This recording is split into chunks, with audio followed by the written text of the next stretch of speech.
जी ये यहाँ पे सेटअप आपको दिखा रहे हैं, बहुत सारी चीज़ें आप देख रहे हैं एक ही ट्यूबवेल के ऊपर।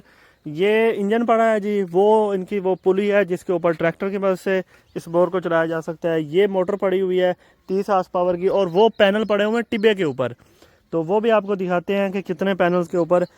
यहाँ पे 30 फुट वाटर लेवल है, 600 फुट के बोर होते हैं। ये इंजन के बारे थोड़ा जिहा दसो। 260 मैसी दी पावर है अच्छा हे लांच दा। अच्छा, ये चल सी सही या वाल धमाका कर वैसी? नहीं नहीं बिल्कुल है चलसी। अच्छा, डायनामो इंदो ते फिट करे सो। डैन बो इंदे उत्ते फिट थी सी ते ए डैन बो कुछ के सी। हाँ ਤੇ ਤੁਹਾਡਾ ਕੀ ਖਿਆਲ ਹੈ ਕਿੰਨਾ ਖਰਚਾ ਕਰੇ ਸੀ 1 ਘੰਟੇ ਦਾ? ये 1.5 लीटर तकरीबन घंटे ਦਾ ਖਰਚਾ करे। 1.5 ਲੀਟਰ ਵਾਲ ਤਾਂ ਉਹ ਹੂੰ ਚੀਜ਼ ਦੀ ਤਾਂ ਵੱਲ ਜ਼ਰੂਰਤ ਕਹਿ ਨਹੀਂ ਟਰੈਕਟਰ ਲਾਉਣ ਦੀ। ਬਿਲਕੁਲ ਉੱਥਾ ਖਰਚਾ 5 ਲੀਟਰ ਹੈ ਜਿਹੜਾ ਪੁਲੀ ਨਾਲ ਚੱਲਦੇ, ਤੇ ਇੱਥੇ ਐਡਜਸਟ ਡੈਨਬੋ ਨਾਲ ਇਹ ਵਾਲਾ ਇੰਜਨ ਚੱਲਸੀ 1.5 ਲੀਟਰ ਖਰਚਾ ਦੀ ਸੀ ਰਾਤ ਦੇ ਟਾਈਮ ਚਲਾਉਣ ਵਾਸਤੇ।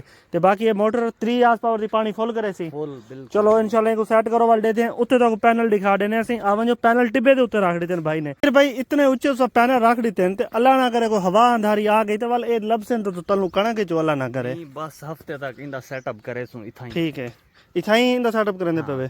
ठीक है, वो सेटअप वाली मेरी भाई वीडियो देख के तक कराए, वो बड़ा सस्ता है। चलो ये जगह थोड़ी कम ला गए। हाँ जी, बाकी ये सारा सेटअप देखो जी जंगीर भाई दा। ये सामने बोर खड़े, बोर दे उत्ते सारा निजाम होने बाद ये पैनल, ये 42 पैनल हैं 42 पैनल ते पानी कितना है? फुल है पानी। 3 हार्स पावर दी मोटर दा फुल पानी 42 पैनल ते आंदा पे।